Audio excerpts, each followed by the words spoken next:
This week we're going to talk about embalming chemistry.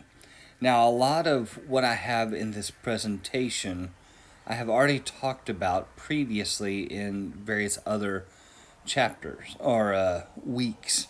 So I'm going to go ahead and skip to the bottom of page 12 in these notes as we begin talking about the different purposes of various chemicals as used in embalming.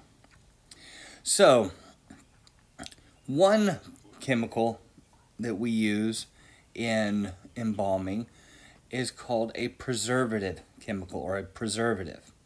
There are basically four families of embalming fluids or preservative chemicals. You have aldehydes, you have alcohols, you have phenols, and you have formaldehyde donors. Okay? So aldehydes, which is kind of our workhorse in embalming, is based largely on formaldehyde. I have a structure for formaldehyde here, but I'm going to go ahead and draw it so it's less obscured. There's the structure of formaldehyde, also known as methanol. It is the major, least expensive, generally speaking, compound. There's also glutaraldehyde as well, and glutaraldehyde, which you'll see right here, is less volatile, but it doesn't. But it is also more expensive. Alcohols, as you see in this second point right here, include methanol and ethanol. So methanol is CH3OH. Ethanol is CH3CH2OH. And then isopropyl alcohol or isopropanol. Isopropyl alcohol looks like this. So I'm going to draw it using the line bond structure. So there's isopropanol. It kind of looks like a Y with an OH at the bottom. These are really good because they are excellent disinfectants. So it shuts down a lot of the processes that cause decomposition. So it'll kill bacteria. It will stifle the various enzymes by denaturing the enzymes, and it will just kind of stop the decomposition process as a result. Phenols are aromatic alcohols. So you have phenol or phenol that looks like this structure down here where you got a benzene ring connected to an OH. Another typical phenol that's used is cresol. Cresol is a little bit less volatile, so it tends to feel a little bit safer. But phenols kind of function in the same way as the alcohols as well. They are a disinfectant, they kill the bacteria, and they also disrupt the function of a lot of the proteins and the enzymes that participate in the decomposition processes. Formaldehyde donors actually release formaldehyde, and when they do that when treated with potassium carbonate. This is done, so potassium carbonate is K2CO3. And so you add some potassium carbonate to these formaldehyde donors that are distributed through the body itself, and that will begin to release the formaldehyde and do the preservation itself. These formaldehyde donors, however, are awfully expensive, so they are not often used. They are used for specialty cases in many cases. There are some other preservatives or components of preservatives that we kind of care about, and we'll get to some of those. But realistically, the preservatives that we've just talked about, the formaldehydes, the alcohols, the phenols, and the formaldehyde donors, serve very distinct purposes. Purpose number one is to inactivate reactive functional groups. So we have this deamination. So it takes this RNH2 and it kind of gets rid of the NH2. So you can do that by reacting it with an acid, so you get an NH3 plus, that quaternary ammonium compound. You can also do a decarboxylation. So a carboxylate is this RC double bond O minus. So a decarboxylation gets rid of that carboxylate there. So realistically, whenever you have a protein, you have an NH2. This is your N terminus. And then you get the protein, and then you get a C double bond O minus, which is your C terminus. This N terminus and C terminus, these things, and oftentimes this is at NH3 plus, these are kind of where you begin breaking things down. It's hard to get in the interior of a protein for a lot of these enzymes that are very large. But what they can do is they can come in on this end, or they can come in on this end and start to unwind the proteins by reacting the C terminus out and pulling off an amino acid to get another C terminus, to pull off another amino acid, to get another C terminus, and so forth. Or you can do the same thing with the N terminus. And so basically, what you do is you react it to where you push on either side of these things and kind of unwind that protein piece by piece, amino acid by amino acid.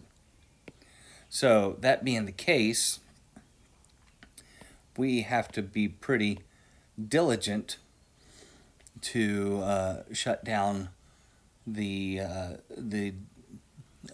proteases that actually unwind and undo the proteins that provide the structure for the bodies. This ultimately slows decomposition. It does not stop decomposition. It slows decomposition. So a second point for these preservative compounds is you want to inhibit further decomposition. So say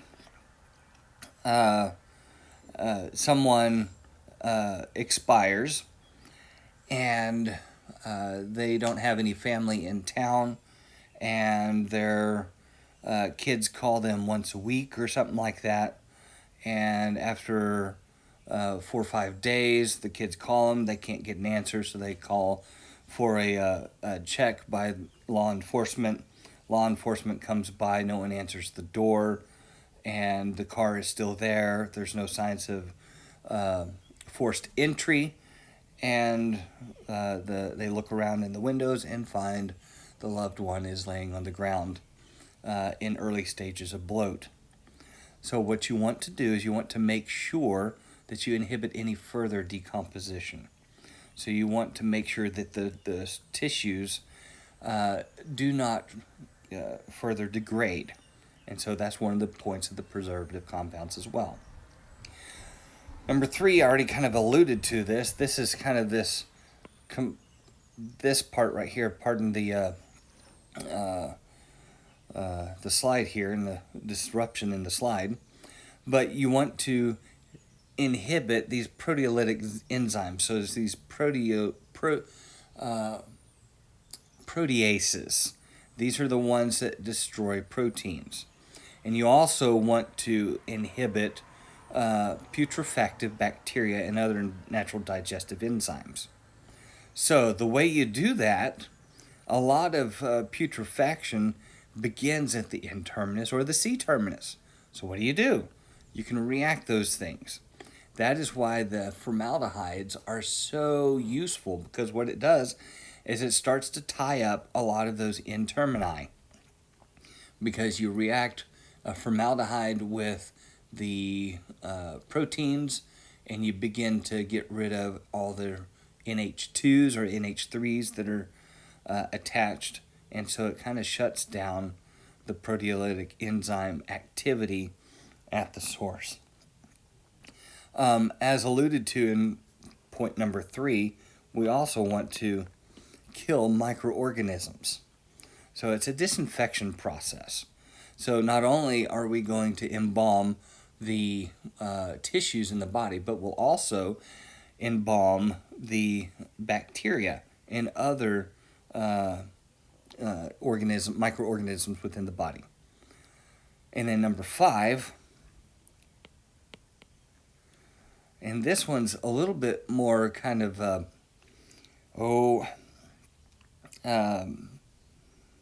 don't know. This one is just, we need to make sure that the proteins that have broken down to produce the smelliness, the amines, the smell of death, is actually, those compounds are actually neutralized as well. So that's the point of the reodorants, remember? So reodorants really kind of do this. And so oftentimes in your embalming fluids, you'll have reodorants available that will consume these small molecule amines like putrescine and cadaverine, or some of these sulfur compounds that come from cysteine oh goodness, what's that other one? I can't remember, but there are two amino acids that have sulfur. But the point is, we want to break those down so that we don't smell. We don't want to smell death. Okay? So let's look at formaldehyde, for example. Formaldehyde is the most widely used preservative fluid. Oftentimes we call it formalin.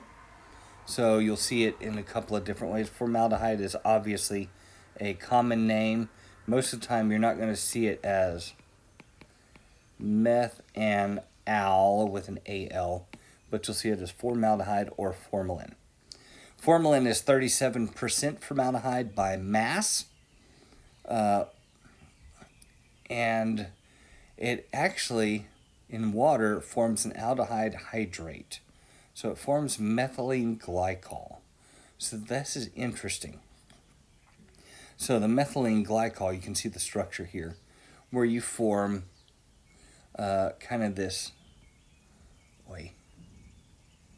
You form a CH2 that's bound to an OH that's bound to another OH. Okay? So this methylene glycol. Eventually, what ends up happening is, and when you look at this, we have a delta plus on this, or delta minus, on each alcohol, and a delta plus here at the CH2. So what you do is you form the imine, or the Schiff base. We talked about that a couple of weeks ago, with your imines, that produces a reversible cross-linking of the proteins. Now it's reversible at this stage. It can further react, formaldehyde can, to produce something that's a little less reversible. Still reversible, but a little less. It's harder to get it to reverse. So the formaldehyde demand basically means the more decomposition that has occurred, the more formalin is needed. So if someone is in, you get a body, and this body is like what I was talking about in early stages of bloat, you will need more formaldehyde to tie up the all the different amines in the decomposition from putrefaction and digestion of various cells and cellular membranes and so forth. You'll need to use more formaldehyde to do the embalming than you would someone who has only been, a body who has expired just a couple hours before. Now, formaldehyde can also react with NH3, so it reacts with ammonia. This is ammonia. When it does it, it forms urotropin, which looks like this on the side. Interestingly, if you react formaldehyde with some other things, you can form something called melamine. Now, you probably don't know off the top of your head what melamine is, but you remember those old hard plastic plates that you used to use as a kid and you might still use? A lot of those original hard plastic plates were made out of a polymeric resin, or polymer resin of formaldehyde with a triamine. So it's a benzene that has NH2s on every other carbon, and that produces melamine. So formaldehyde can react with ammonia to form this urotropin, or it can react with other amines around as well. So it's very, very reactive, and you have to make sure, the reason why I've mentioned this formaldehyde reacting to form urotropin is that, quite frankly, your sterile embalming room needs to be sterile of lots of other things, including some of the compounds that you might use to sterilize the room, including ammonia. So be careful to make sure that you clean up any of your cleaners that you have in your embalming room.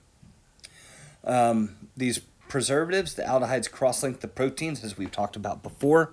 Alcohols are germicidal, and you add a little bit of methanol into formaldehyde to keep it from polymerizing.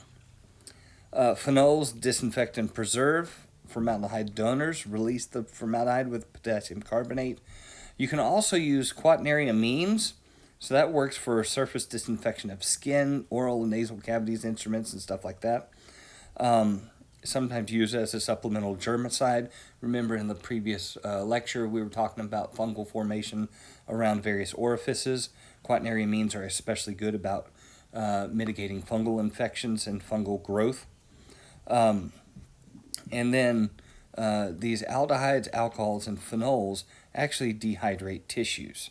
So oftentimes when you have a dehydration of tissue, you have to use something called rehydrants to allow for the tissue to be hydrated again. So some of those rehydrants could be something like ethylene glycol.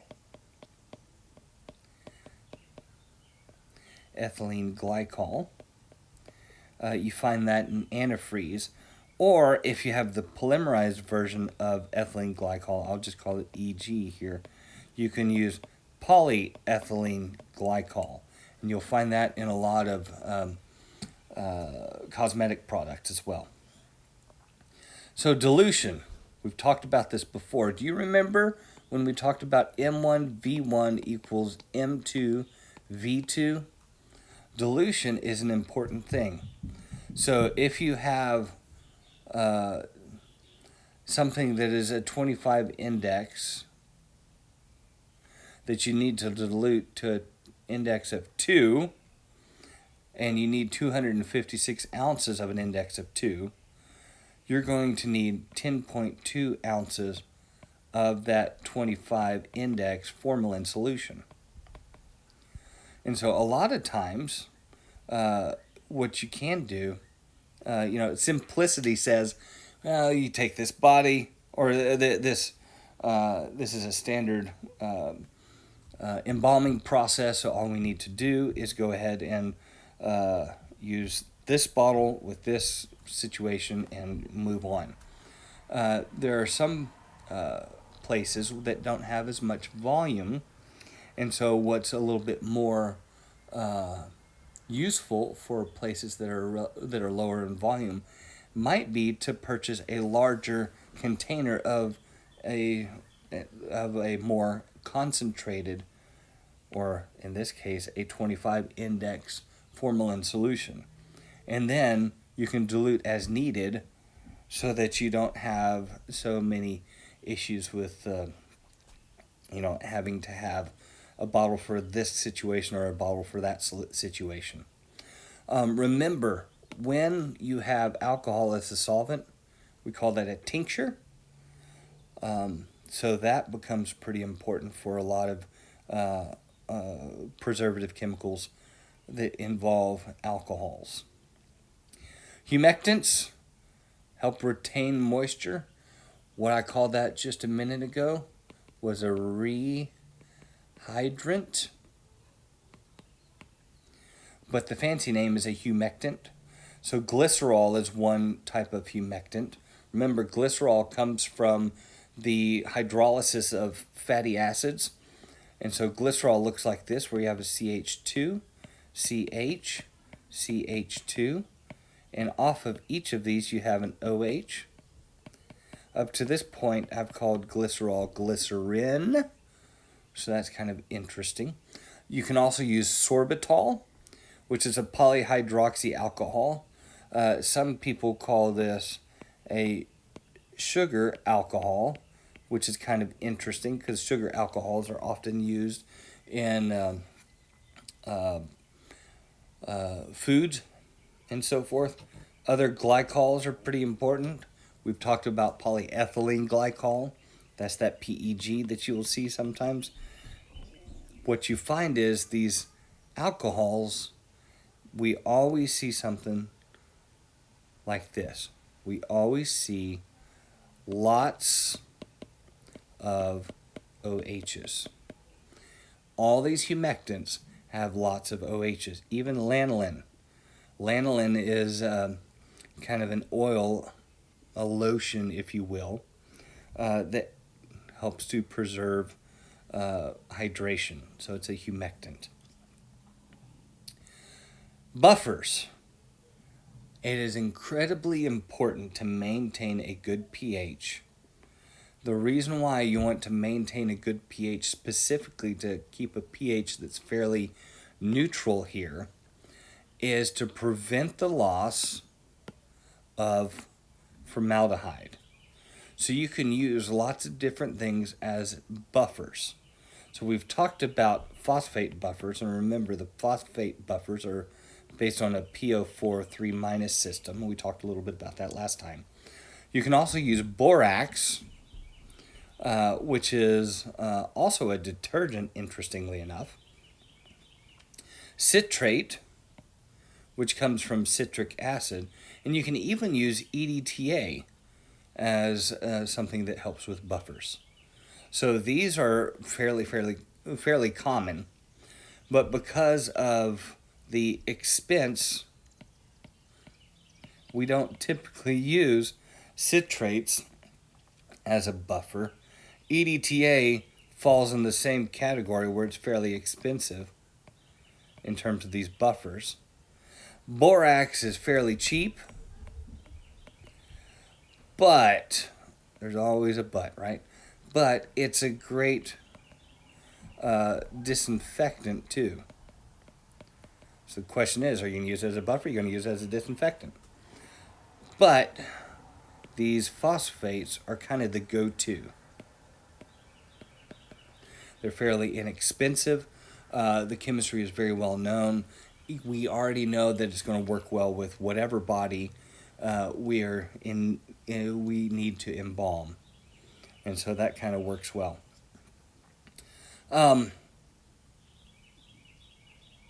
Okay. Anticoagulants. So it used to be back in the day that there were multiple injection fluids that were used. So you had a pre-injection fluid that you would have to use. And then you would use your injection fluid. And then you would use your cavity fluid. And then, well, since then, we've gotten really good. I say we. Funeral directors have gotten very good about being prompt on picking up the bodies and embalming them very quickly. When embalmed quickly, anticoagulants can be used in less concentration. The thing about coagulation, coagulants, so the coagulants allow for clotting. So to limit clotting or coagulation, coagulation. To limit these things, you want to limit O2 exposure.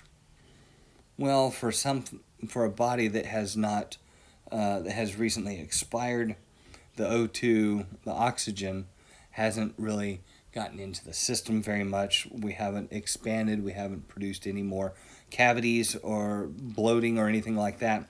So you don't have as much oxygen in the system. And as a result, that limited oxygen means the blood is still going to remain fairly fluid. So what we might want to do is also kind of limit the Ca2+. So while oxygen might not be in the system, we got a lot of calcium in the blood. So that calcium will begin to help the blood clot. And if we are working in a place that has a lot of hard water, this hard water will use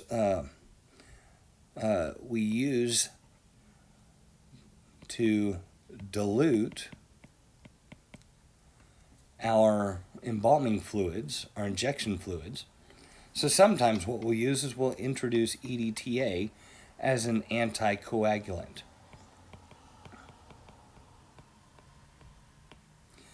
This allows us a little bit more freedom to do our embalming, and we don't have pooling of blood or dark splotches that form due to blood clots. Surfactants. Surfactants reduce surface tension.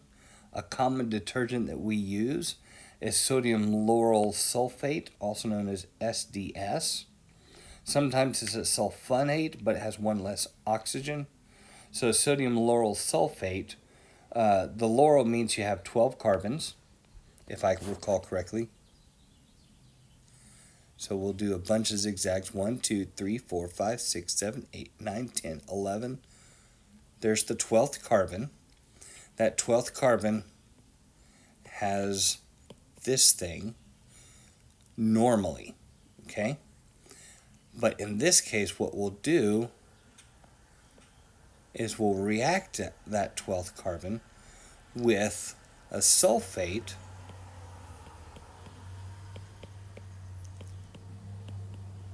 like this, and then we'll have sodium here. This here is SDS, sodium lauryl sulfate. SDS is sodium dodecyl sulfate. Dodecyl or dodecyl is 12 carbons. Now, sometimes we'll use a sulfonate. A sulfonate doesn't have that carbon, doesn't have that oxygen. So the sulfur is directly bound. Either way, we use this as a surfactant to reduce surface tension. The whole point of reducing the surface tension is it allows for more uniform, if I understand my chemistry right, it allows for more uniform tissue contact.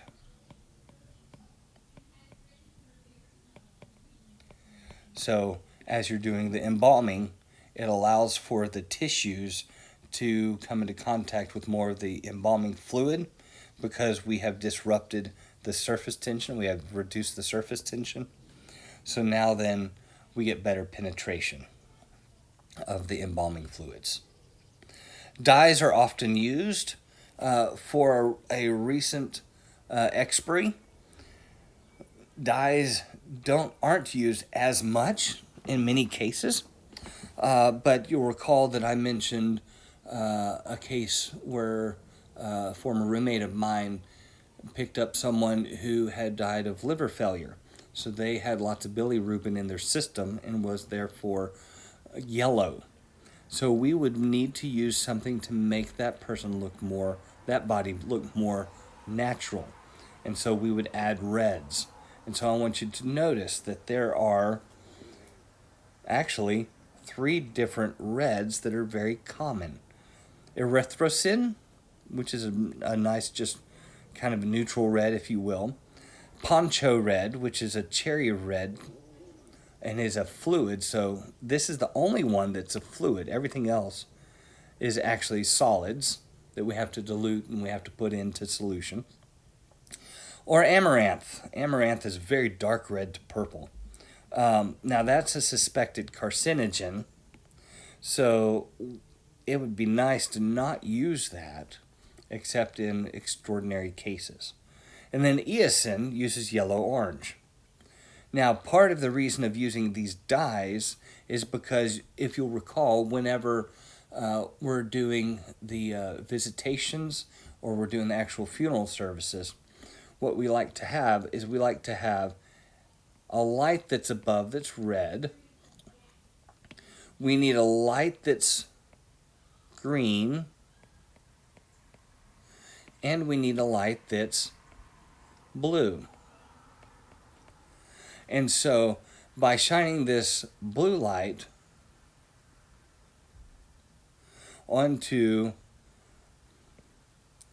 let's see if I can do this. I've never tried doing this, so forgive me if it looks really, really wonky.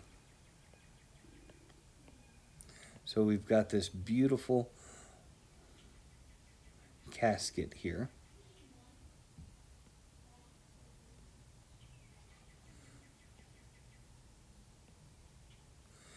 And it's open. Okay. And we've got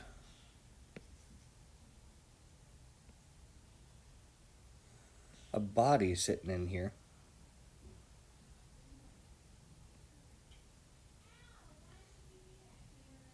Okay.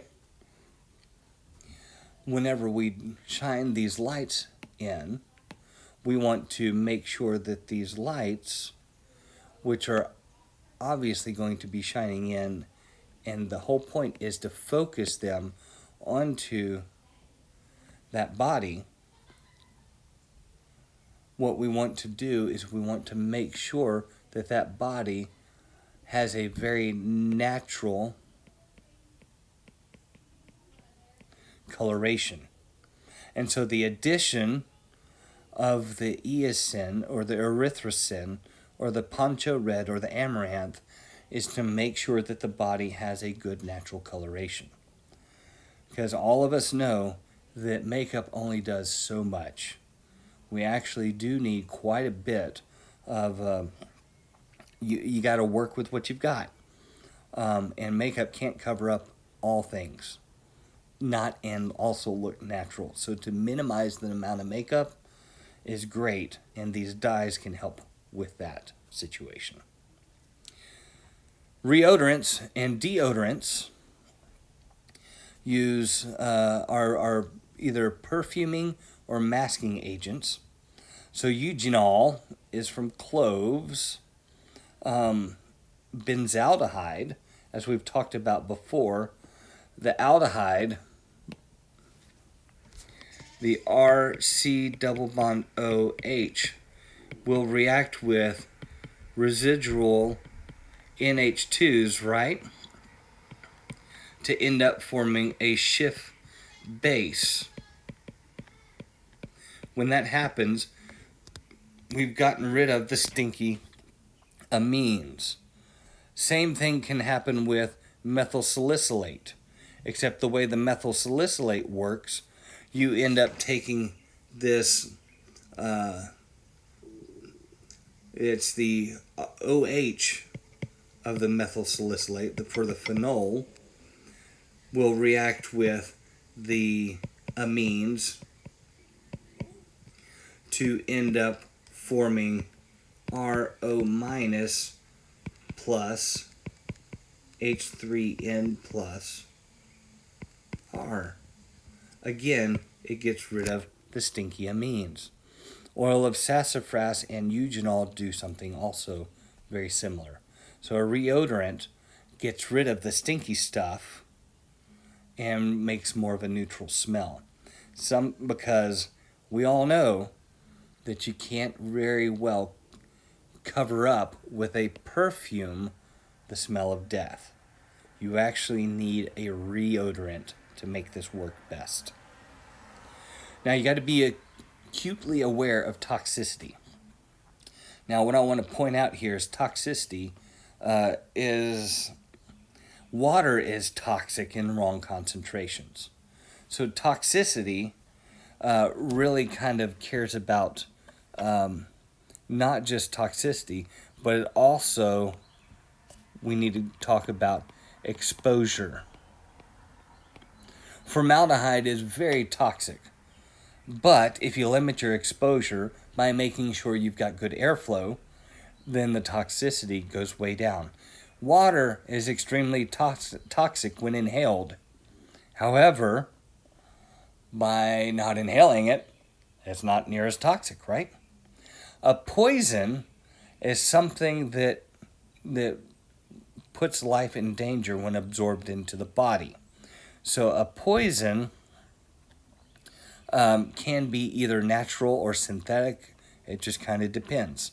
So it is not something that is actually produced by a living organism. A toxin is something that's produced by a living thing. So black widows, brown recluses, toxic snakes, poisonous snakes is what we call them colloquially. Those all have a toxin.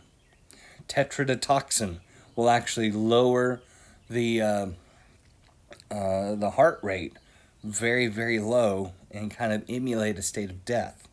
You see this in Captain America Winter Soldier and various other movies. But we all measure these things by something called an LD50.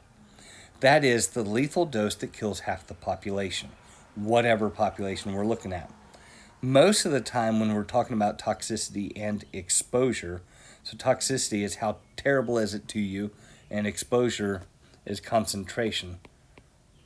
So concentration is exposure, is what we're caring about. And toxicity is lethality, if you will. How dangerous is it for you? So the LD50 is almost always talked about in terms of a different animal population than humans. So this toxicity and exposure is something that you need to be very particular of. So you need to make sure that you've got good airflow in your embalming rooms. You need to make sure you use proper, I will spell this correctly, proper PPE, personal protective equipment. Sometimes, I would say most times, I would say use a face mask if at all possible, because with the advent of a lot of bloodborne pathogens, we need to make sure that if there's any splatter that we can make sure that it does not get into an orifice that could be absorbed into our body. So make sure you use proper PPE. And then the other thing that I'll really talk about with this toxicity and exposure is something that I'm going to kind of call this. I'm going to call it the buddy system. The buddy system is quite important because if something were to happen to you, you need to rely on someone else to help you out. So if you have formaldehyde that you overpressurize the body and don't read the gauges right or whatever, and then it loses the intravenous stick comes out and starts spraying every which direction and gets in your eyes, you need someone there to be able to guide you to an eye wash. So that brings me to the final point in terms of this toxicity and exposure. You need to be aware of your safety equipment. So eye washes are really important because that is probably the most common issue in embalming. It's not necessarily getting stuff on your skin that's going to be bad because most of us are wearing proper PPE. it's getting a splash or something like that will happen into our eyes when we're preparing the body and we forget to put our safety goggles on or our face shield on, and we get a little bit of fluid. So make sure that you have good safety equipment like eye washes, gloves, all those kind of things. Now, in looking at these decay processes, there are basically 5 decay processes, and we'll talk about those real quickly. We have autolysis. That is where the cells have died, the lysosomes have burst, and those enzymes have begun to self-digest the cells. That's autolysis.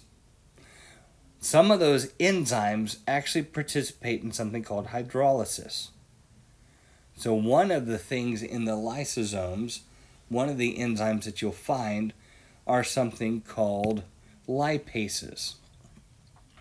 So some of these enzymes include lipases. Remember, ACE is the indicator for an enzyme, okay? ACE means you got an enzyme, okay? A lipase will destroy lipids. It hydrolyzes lipids. That's important because you can't have autolysis unless the cell wall collapses. You need a lipase to help the cell wall to collapse. You need proteases to begin to, these are enzymes that break up proteins. What else might you need? There are other things called lyases that do all sorts of other cleavage processes. But those lipases, the proteases, and even hydrolases, which participate in the hydrolysis, means we use a little bit of water, which is very, very prevalent in the body. 60 to 70% of the body is just water. So these lipases, proteases, lyases, hydrolases, all these different aces can help with the hydrolysis. Now, there is another process of decomposition called fermentation. This is what my wife uses when she's making sourdough bread. Basically, you have something that digests organic material and produces ethanol from that organic material. Specifically, the organic material that we care about is this carbohydrate. So an example of that is with sourdough bread. Yeast, for instance, will produce ethanol from carbohydrates. So yeast is a type of fungus. So yeast also exists naturally in the air. So you will get some fermentation that can occur. Putrefaction, we've talked a lot about that. Putrefaction, that is the breaking up, the decomposition of proteins, specifically using proteases or the enzymes of anaerobic bacteria. This is bacteria that do not need oxygen to proliferate. So putrefaction produces lots of things like these putrescines and cadaverines that introduce the smell of death, if you will. And then finally, we have just regular old decay. Decay is when you have decomposition of organic matter by anaerobic bacteria. So it's not only the proteins, but it's also, so I guess technically we could come back and say putrefaction is a special type of decay, right? It's the decay of proteins. But there's all sorts of other decay that can occur, like bones can be skeletonized and be consumed by various anaerobic bacteria. Because remember, bones, I was doing some reading up on this thing just yesterday. Bones consist of a mineral or some minerals. One of those minerals, interestingly enough, is a mineral that is called, that you find in your teeth, because teeth are bones, right? It's called apatite. Bones consist of minerals and a structural protein called collagen. So what are these anaerobic bacteria going to be able to consume? In bones, they can consume this collagen. And so the bones can be consumed or decayed as well. All right, so now then, moving from the decay processes to arterial fluids, these are your the injection fluids. You've got a lot of things that are there. And I've kind of talked through a lot of this. So let me just kind of tell you, these arterial fluids are very, very complex, right? Embalming chemistry is quite complex. So you have preservatives that'll cross-link your proteins. Oftentimes you'll have alcohols. Some of them, like methanol, will help with the cross-linking. So here I'm saying that methanol preserves best. That's because methanol helps with the cross-linking. Isopropanol is a great germicide, so that if we need to take care of the germs, we can do that.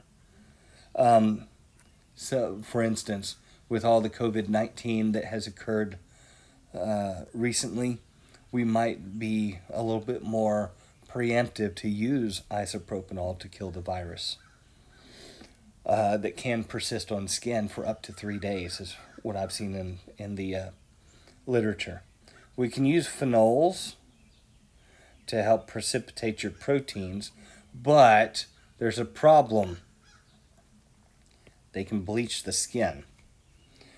So you probably don't want to use phenols on dark-skinned peoples.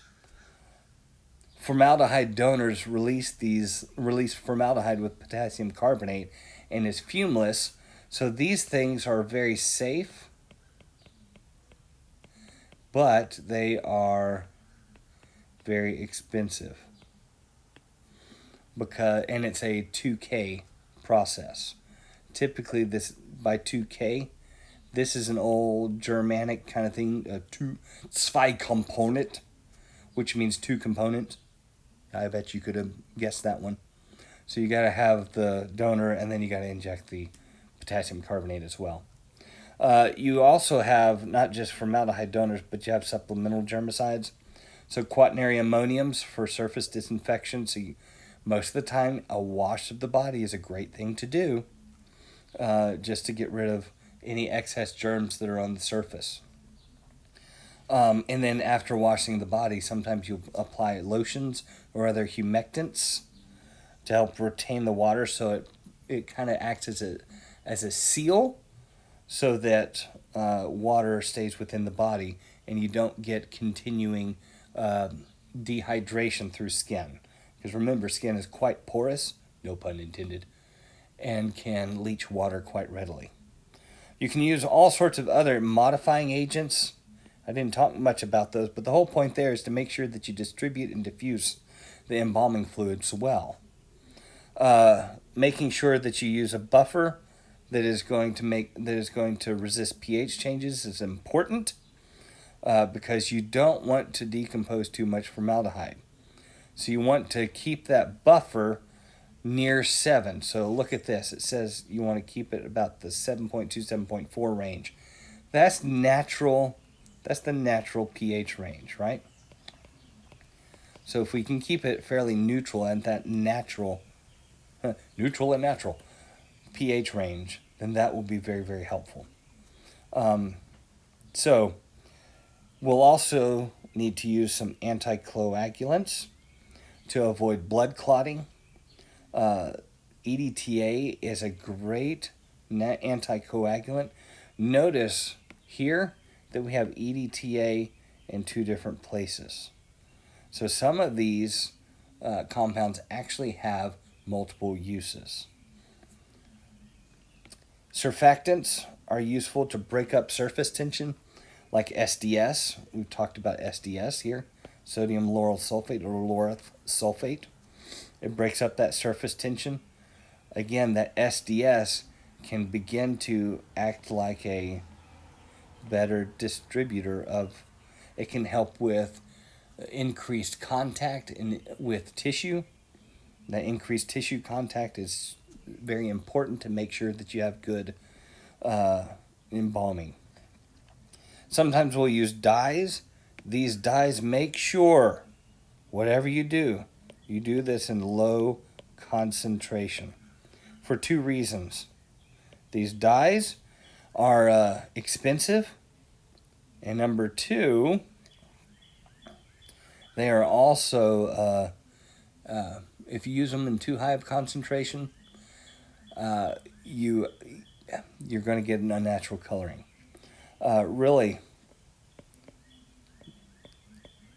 there's this amaranth, which has been used in the past, but we don't like to use it as much anymore, except in special circumstances because it's a carcinogen. We will also use reodorants to not just cover odors, but to remove odors. So benzaldehyde will get rid of the smell of amines. So will the oil of wintergreen. Remember, the oil of wintergreen is methyl salicylate. And then, finally, with these arterial fluids, we will typically have some sort of vehicle, which is actually our solvent. So, many times we'll just use water, because water is cheap. Sometimes we'll use methanol, sometimes we'll use glycerin.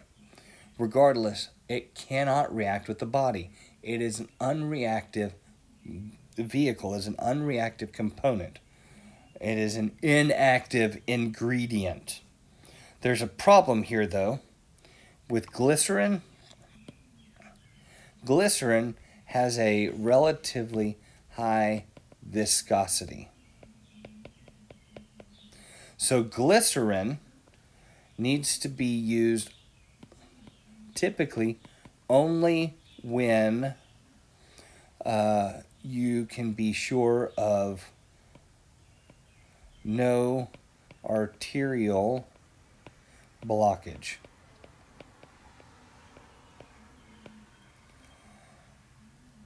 And you really would like to have big veins, big arteries, and so forth. Otherwise, that glycerin just takes forever to do the embalming because it's high viscosity. And you can't use a large pressure with glycerin fluids. Arterial fluids, anyway. Cavity fluids. Cavity fluids are where you inject abdominal and thoracic cavities with higher indices of disinfectants and preservatives. One of the things about the decay or decomp, I'm going to call it decomposition is initially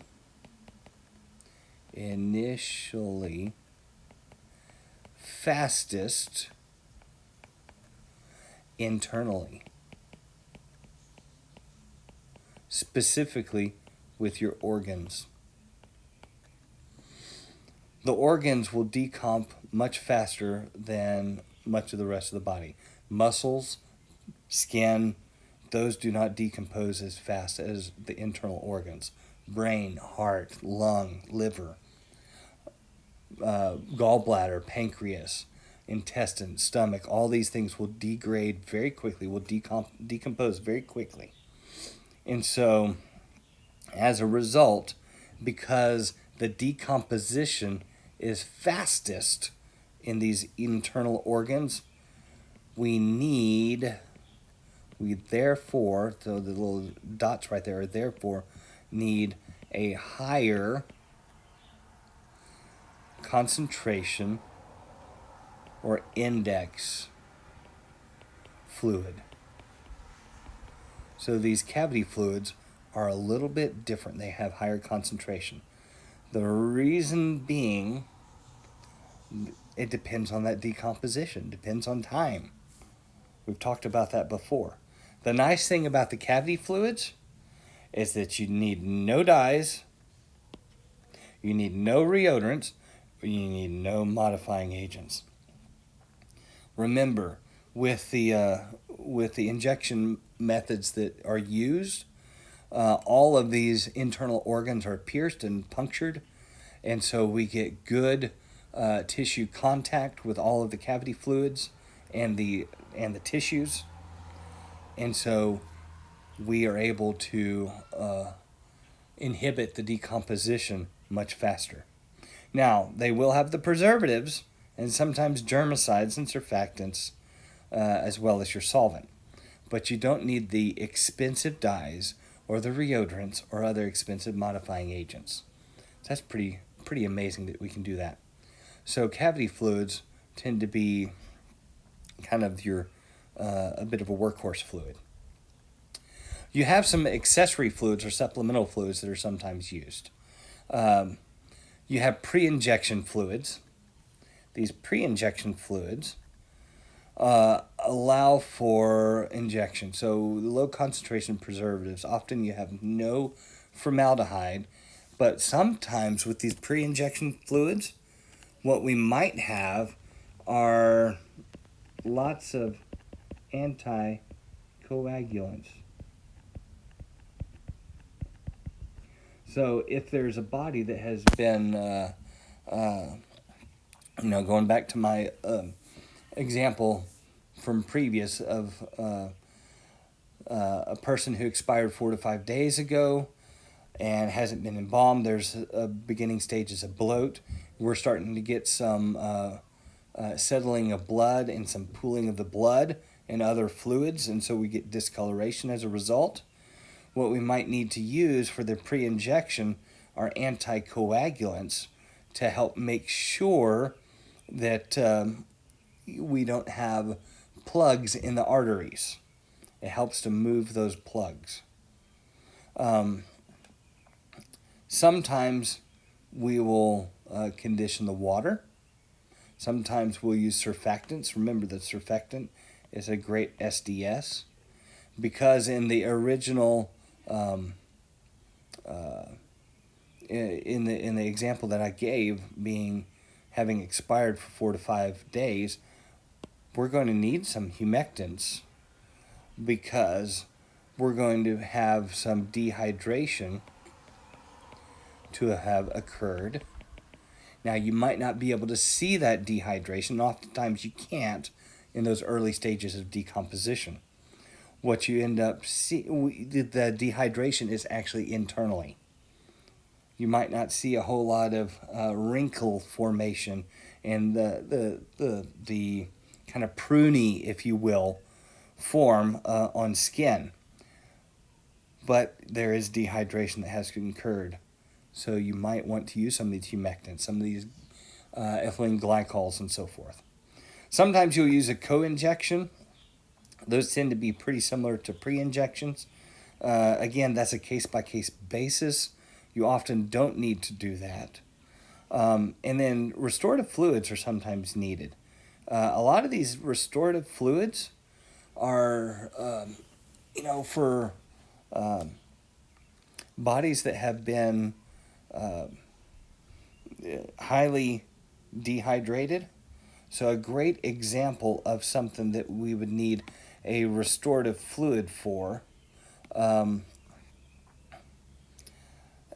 terms of these different fluids might involve a body that has been greatly dehydrated, so it's advanced in decomposition or has been stored for a long period of time. So that storage also dehydrates, because remember, I don't know if you picked up on this in your fridge. So if you store, I want you to try this at some point in time. Store, what do I want to call it? Store food uncovered. Just want you to store some food uncovered. in your fridge.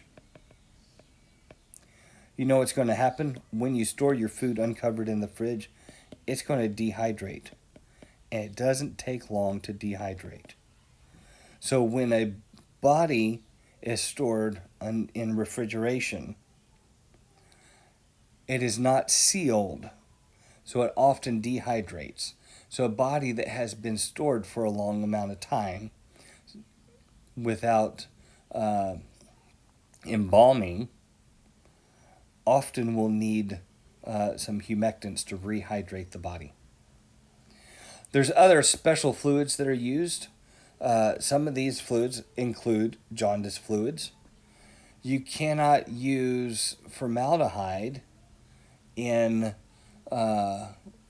examples where you have someone who is jaundiced, who is expired due to liver failure or liver disease. That will cause a green dye to form. Low index arterial fluids. Those things are actually, for these jaundice fluids, it yields something that's less green. Now, here's the interesting thing. These jaundice fluids are low index arterial fluids, so it doesn't preserve quite as well. You don't get a lack of green, but you get less green. So then you have to use cosmetic dyes as in your masking fluids to hide the green.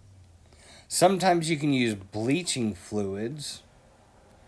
You remember what one of those fluids are? Remember this from before? One such fluid is phenols. Remember, phenols can sometimes bleach skin in particular. Sometimes we'll use a non-formaldehyde in these jaundice fluids to flush out the bilirubin. So you'll flush the body first and then begin using some jaundice fluids. If you can flush out the formaldehyde, then we can use high index fluids and then kind of move forward. Sometimes these high index fluids are used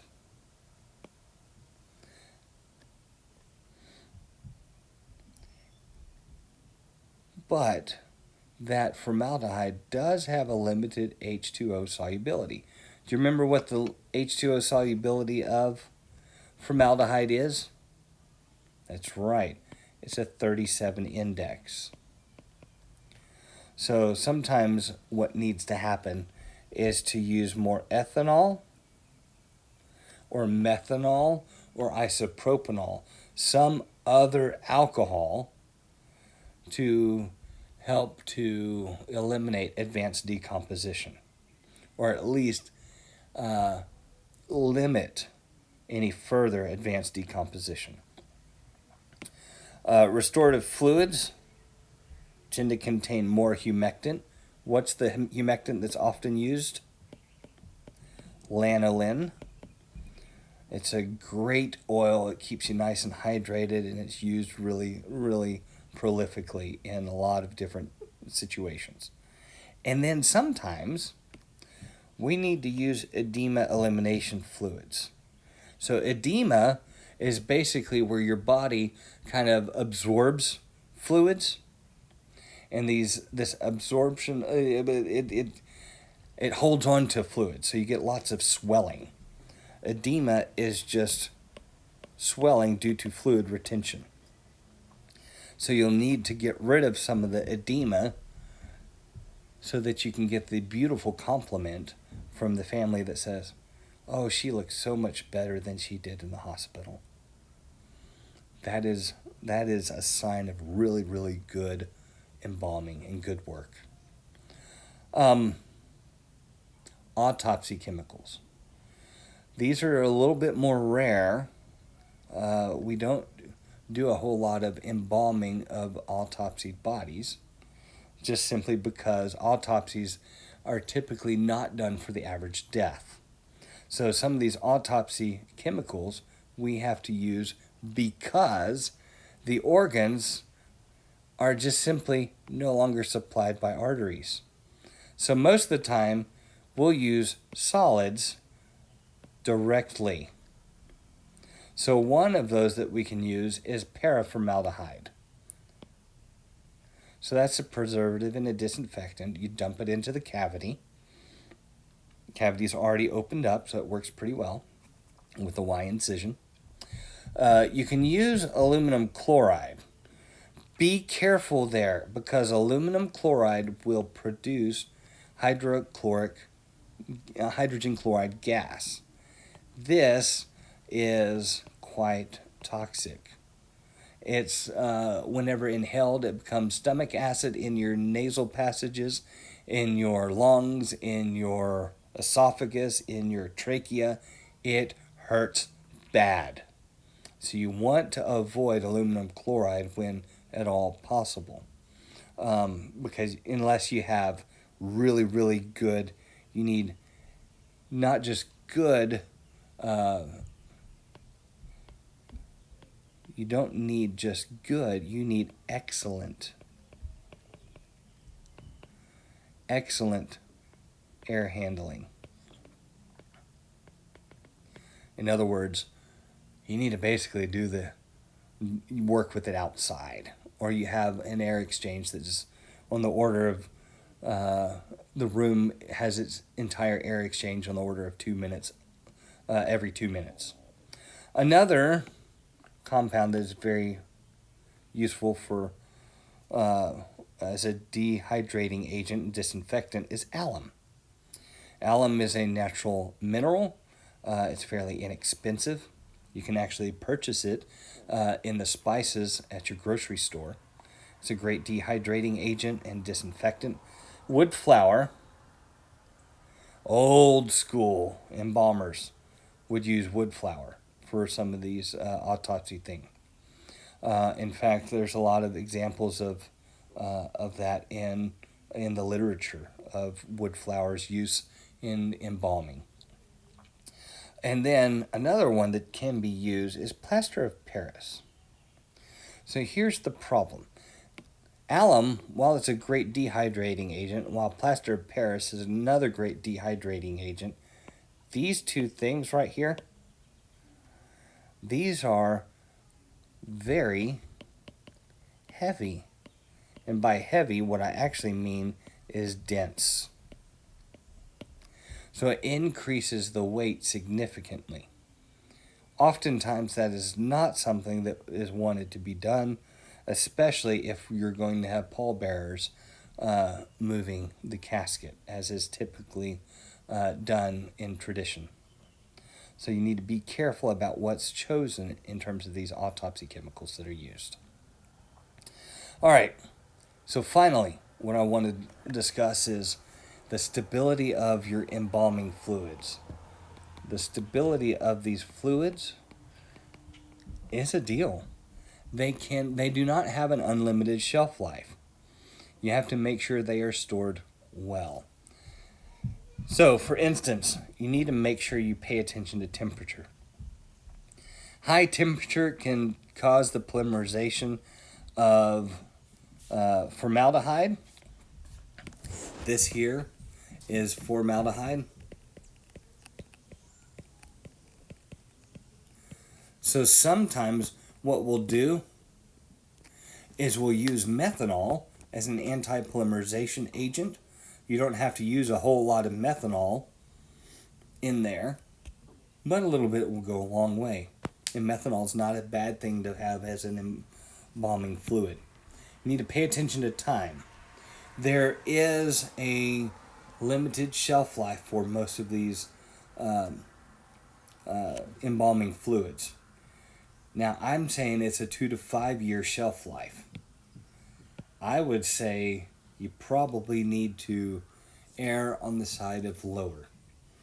There is nothing worse in your job than to be working on an embalming on a body. You're trying to embalm that body and you find out it's not working, and you got to go to your boss and say, now what? Generally speaking, that's because you got a shelf life issue.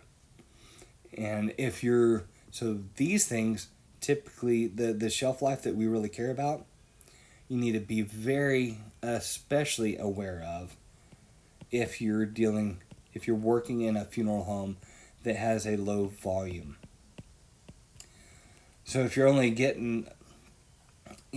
only processing, 50 bodies a year, it may be a while before you can use up the cell that you got, or the flat you got of your embalming fluids. Okay? So you need to be very conscientious of the time that something has been on the shelf. Make sure that you label date received. Okay? Label that date received. Because even if it says best if used by, and it's in 3 years in the future, label the date you receive it. That's going to save you a lot of headaches in the long run. You need to also make sure that the pH of your fluids is appropriate. If you have a basic solution, something that's not neutral, you're going to decompose the formaldehyde. When you decompose the formaldehyde, then you're going to need to use more embalming fluids. That poses a problem. Low pH is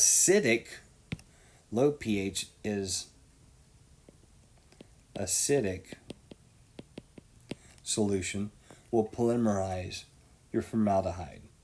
So you need to stay very neutral. So remember, neutral is a pH that is equal to 7. Remember, a natural pH is on the order of about 7.4. So as long as you can stay in that range, you're pretty good. So you might check, and what I want you to do, what I would advise you to do, is to check your open containers.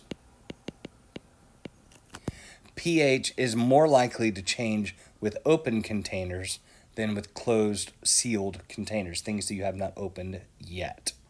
Okay? Carbon dioxide getting into your container can cause pH shifts. And then finally, you need to make sure that you pay attention to light. Light of any kind can cause discoloration of the dyes and also polymerization.